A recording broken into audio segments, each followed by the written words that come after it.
बिस्मिल्लाहिर्रहमानिर्रहीम। अस्सलाम वालेकुम स्टूडेंट्स, प्यारे बच्चों। आज हम क्लास 9th का बायोलॉजी का लेक्चर पढ़ेंगे, यूनिट नंबर 1 का। आज के लेक्चर में हमने दो सिस्टम को डिस्कस करना, एक आर्गन और एक आर्गन सिस्टम लेवल। यानी आर्गन लेवल कैसे बनता है और आर्गन सिस्टम लेवल कैसे बनता है। पहले मैं आपको उर्दू में बताता हूँ, फिर हम इसकी डेफिनेशन की तरफ आते हैं। आर्गन क्या होता है? आर्गन कहते हैं जिस्म के किसी हिस्से को, जिस्म के किसी हिस्से को आर्गन कहा जाता है।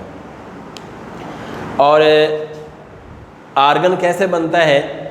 जब एक से ज़्यादा टिश्यूज़, एक से ज़्यादा इकसाम के टिश्यूज़ आपस में मिलते हैं तो वो आर्गन्स बनाते हैं। अब जैसे तारीफ लिखी हुई है, मोर देन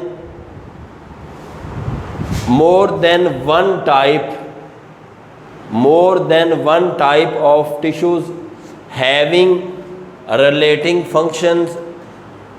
एक से ज़्यादा इकसाम के टिश्यूज़ जिनके फंक्शंस आपस में रिलेट करते हैं, मिलते जुलते हैं, आर ऑर्गेनाइज्ड, तो वो मिल जाते हैं, ऑर्गेनाइज्ड हो जाती हैं टुगेदर, एक दूसरे के साथ, एंड मेक अ यूनिट, और वो एक यूनिट बनाते हैं। सारे टिश्यूज़ रिलेटिंग फंक्शंस वाले मिल जाते हैं, मिलने के बाद वो एक फंक्शंस बनाते हैं, इज़ कॉल्ड आर्गन। तो उसको हम कहेंगे कि ये एक आर्गन्स है। जैसे हमारी आँख आर्गन्स है, हमारी आँख के अंदर जितने भी सेल्स हैं वो सारे वही हैं जिनकी मदद से देखा जा सके। हमारे मसल्स हैं, मसल्स के अंदर हड्डी वाले टिश्यूज़ नहीं पाए जाएंगे। हड्डी वाले टिश्यूज़ मसल्स के अंदर कैसे हो सकते हैं? मसल्स ने तो सिकुड़ना भी होता है, फैलना भी होता है, इसके अंदर लचक होती है, हड्डी के अंदर लचक नहीं होती।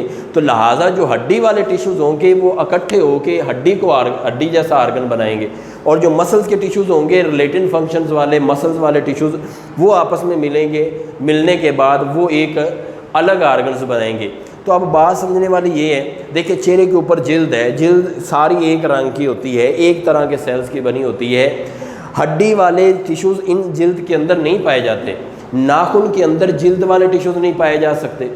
तो ये जिस्म के जितने भी आर्गन्स हैं वो टिश्यू से बनते हैं, और उस आर्गन्स के अंदर जो भी टिश्यूज़ पाए जाते हैं वो सारे के सारे रिलेटिंग फंक्शंस वाले होते हैं। जहाँ नाखून के अंदर जो टिश्यूज़ पाए जाएंगे, इसका मतलब है कि वो सारे के सारे नाखून बनाने वाले टिश्यूज़ हैं, नाखून जैसी साख्त रखने वाले टिश्यूज़ हैं। इसलिए वो एक जगह पे सारे के सारे रिलेटेड फंक्शंस वाले टिश्यूज़ मिलते हैं, और मिलने के बाद वो आर्गन्स बनाते हैं। फॉर एग्जांपल, मिसाल के तौर पर ये है कि स्टोमिक, मैदा हमारा जो होता है, उसके अंदर दो किस्म के टिश्यूज़ पाए जाते हैं, एक एपिथेलियल टिश्यूज़ और एक मास्कुलर टिश्यूज़। जो एपिथेलियल टिश्यूज़ होते हैं ये वो टिश्यूज़ होते हैं जो कि गैस्ट्रिक जूस खारिज करते हैं। गैस्ट्रिक जूस खारिज करेंगे मैदे के अंदर, जिससे खुराक हज़म होगी। और जो मास्कुलर टिश्यूज़ हैं ये वो टिश्यूज़ हैं जो ग्राइंडिंग का काम करते हैं, वो खुराक को ग्राइंड करते हैं, खुराक के अंदर मूवमेंट करते हैं, और ऐसी मूवमेंट करते हैं कि खुराक उससे हज़म भी होती है, ग्राइंड भी होती है, बारीक भी होती है, टूटती भी है, हज़म भी होती है, और साथ साथ अगले लेवल में मूव भी हो जाती है। अगले लेवल से मुराद क्या है कि आगे हमें पता है स्मॉल और लार्ज इंटेस्टाइन में भी खुराक ने जाना होता है।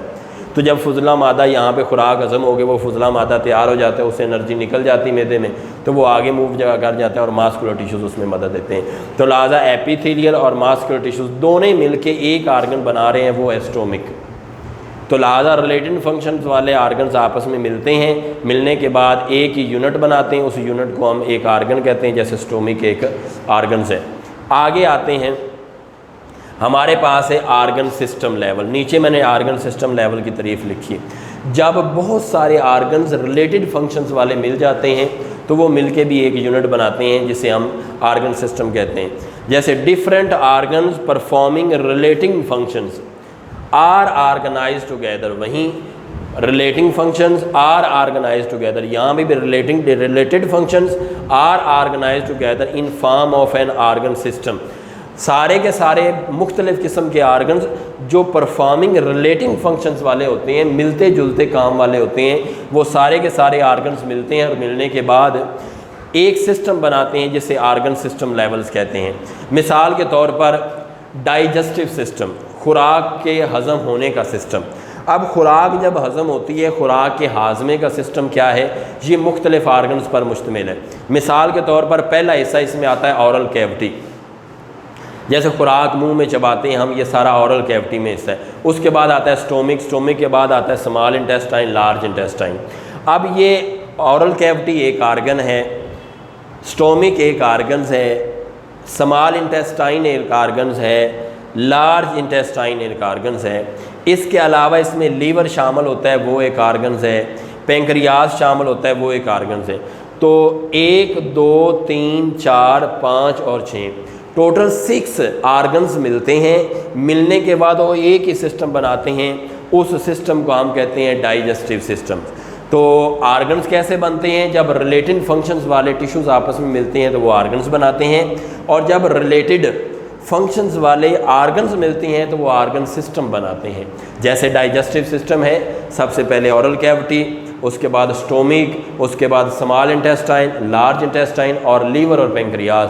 लीवर और पेंक्रियाज एक सेक्रेशन खारिज करते हैं जिससे खुराक हजम होती है, लिहाजा लीवर और पेंक्रियाज भी डाइजेस्टिव सिस्टम का हिस्सा है।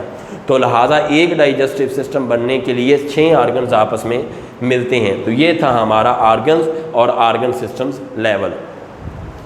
आगे चलते हैं इंडिविजुअल्स लेवल, छोटा सा टॉपिक है। इंडिविजुअल्स लेवल क्या होता है, इंडिविजुअल्स लेवल्स क्या होता है। इंडिविजुअल लेवल से मुराद है एक आर्गेनिज्म।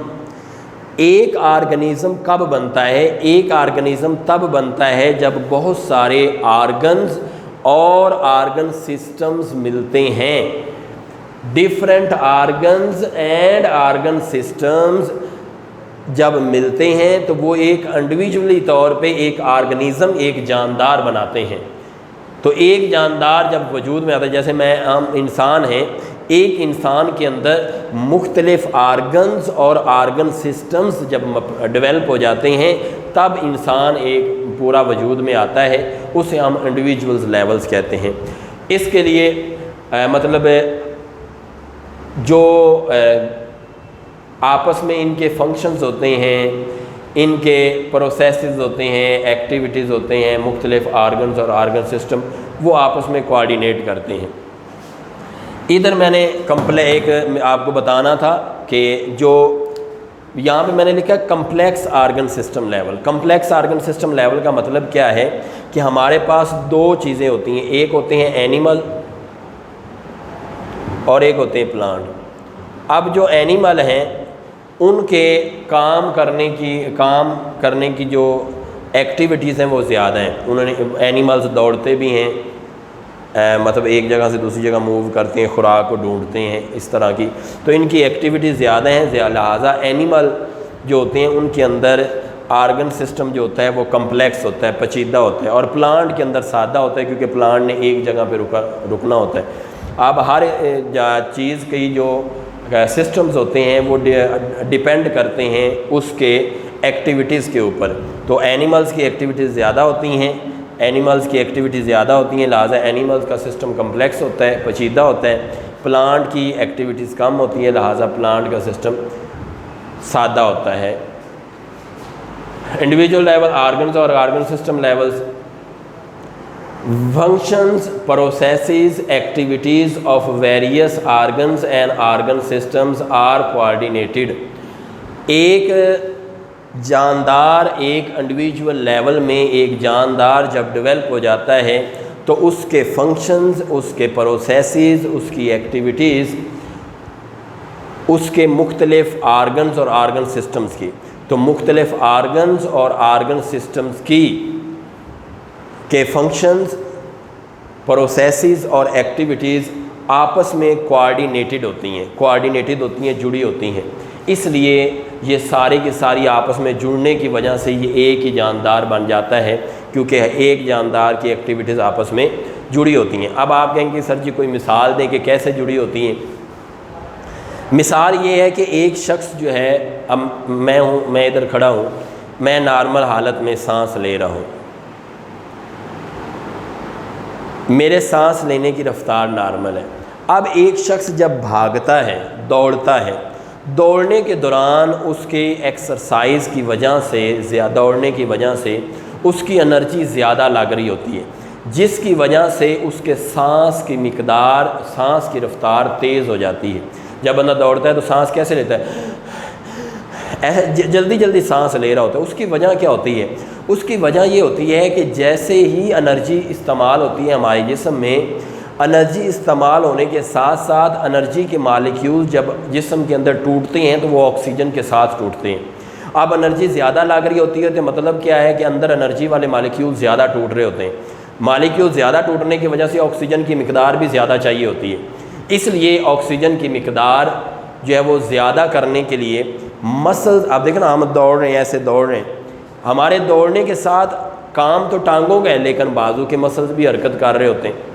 मसल्स हरकत करने के साथ जब हमारा सांस फूल जाता है तो सिर्फ सांस ही नहीं फूलता बल्कि हमारी हार्ट बीट यानी दिल की धड़कन भी बढ़ जाती है।